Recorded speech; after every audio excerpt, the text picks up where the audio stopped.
Eh, ¿Cómo les va? Acá estamos trabajando en este primer video. Estamos ubicados en la unidad número 1. Para eso les vamos a recomendar algunos tips para poder apropiarnos de la materia. Primero que nada, trabajemos siempre con el programa, ¿no? El programa, que es nuestro GPS, nos permite ubicarnos donde estamos. Por ejemplo, en la unidad número 1, cuyo título es Marco Epistémico, Político, Interpretativo de la Planificación Estratégica. Es una unidad introductoria que nos da los basamentos de algunas categorías centrales. ¿Para qué? Sobre todo para tener un ejercicio profesional, estratégico, transformativo y planificado. Entonces vamos a ver qué objetivo estamos trabajando, cuáles son los contenidos, y en este primer video vamos a abordar las 7 primeras preguntas de la guía de estudio número 1. Esta guía de estudio nos permite ir transitando por estos contenidos, cuyo soporte principal también son dos cosas. Por un lado, la bibliografía, que en este caso vamos a utilizar para estas 7 primeras preguntas. Por un lado, nuestro libro que hemos hecho los miembros de la cátedra sobre planificación estratégica en el capítulo 2. Y también de modo complementario vamos a usar a otro cordobés que es Sánchez Martínez en su libro Planeamiento Estratégico, en su capítulo 1, sobre todo para ver el tema de lo procesual, las etapas y las características que tiene el proceso de planificación. Bueno, no es muy importante que usemos el PowerPoint.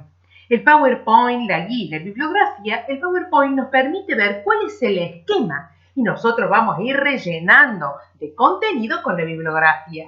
Bueno, muy bien.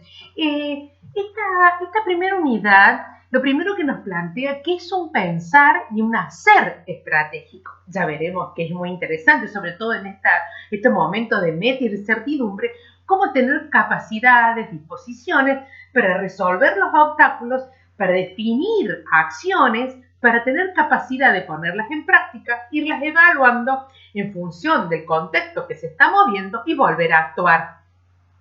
En eso, presten atención a qué capacidades están enumeradas y lo más desafiante, que este modo de pensar y de hacer estratégico implica un pensar y hacer complejo. La complejidad es opuesto a lo simple. Significa complejidad, multiplicidad. Y ahí hemos precisado 5 cosas que están involucradas en la complejidad. Primero que nada, la multidimensionalidad que tienen los fenómenos o procesos sociales en los que estamos involucrados. ¿Qué quiere decir? Que hay diferentes dimensiones que deberán ser abordadas. Otra cosa es también trabajar desde la multisectorialidad, es decir, de salir de políticas o de organizaciones sociales que solamente aborden un sector o una parcialidad. Esto nos invita a un conjunto de organizaciones, a tener un trabajo articulado, integrado, ya sea de instituciones estatales o organizaciones sociales. Y también trabajar desde lo multitemático. Es decir, si estamos trabajando el tema cómo combinar diversos problemas, sujetos y poblaciones, actores y también escalas territoriales. Esto implica y nos desafía a actuar en la interdisciplina y la pluridisciplina, que no es simplemente una agregación de profesiones o disciplinas, sino a una actuación en unicidad. Quiere decir que vamos a compartir, quienes estemos trabajando juntos, los objetos, los objetivos, las estrategias, con aportes disciplinares particulares. Y eso tomando en cuenta algo que es central en la planificación o en un actuar planificado, que es lo multilógico. Quiere decir que todos los conocimientos y los saberes son válidos y vamos a construir una intersubjetividad de conocimientos. Bueno, esto nos lleva a, si este pensar y hacer estratégico y complejo, nos lleva a ver qué es ser estratégico.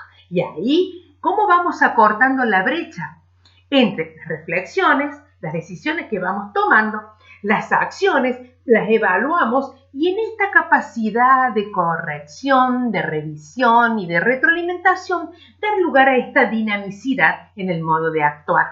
Significa entonces, ¿qué cosa? Tener capacidad de resolver obstáculos, mirar el contexto, procesar problemas, saber generar las condiciones de viabilidad para que esto pueda llevarse a cabo.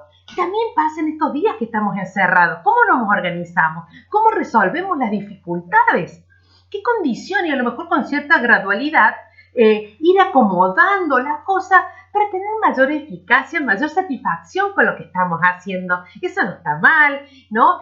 Esta capacidad de abordar y trabajar desde las limitaciones, desde el conflicto o desde el contrañimiento y tener cierta eficacia en lo que hacemos. Llegaremos entonces al constructo o el concepto de planificación. Qué interesante. Ahí lo primero que nada en este concepto que hemos elaborado es que le proponemos una ruptura clave, es que salir de las etapas cerradas en sí mismas de diagnóstico, programación, ejecución, evaluación, romper con eso para integrarlo en un proceso donde todos estos focos metodológicos pueden formar parte de una misma instancia de trabajo. Veamos como, por ejemplo, cuando nos juntamos con un grupo, en la apertura tener una presentación, poder ver cuáles son las expectativas, la situación del grupo, relevar que sería una componente diagnóstico y de ese análisis situacional, ahí nomás poder organizar con ellos la actividad de limpieza de la plaza o el desmalezamiento o la fumigación o la campaña de vacunación y al cierre tener un momento de evaluación y en la evaluación incorporar la proyección y el diseño. Entonces, nunca más debemos confundir la planificación con hacer proyectos. Eso se llama diseñar, formular,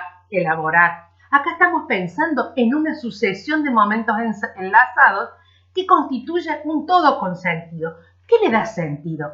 Y ahí veamos la otra parte. Dijimos que es un proceso social, político y científico.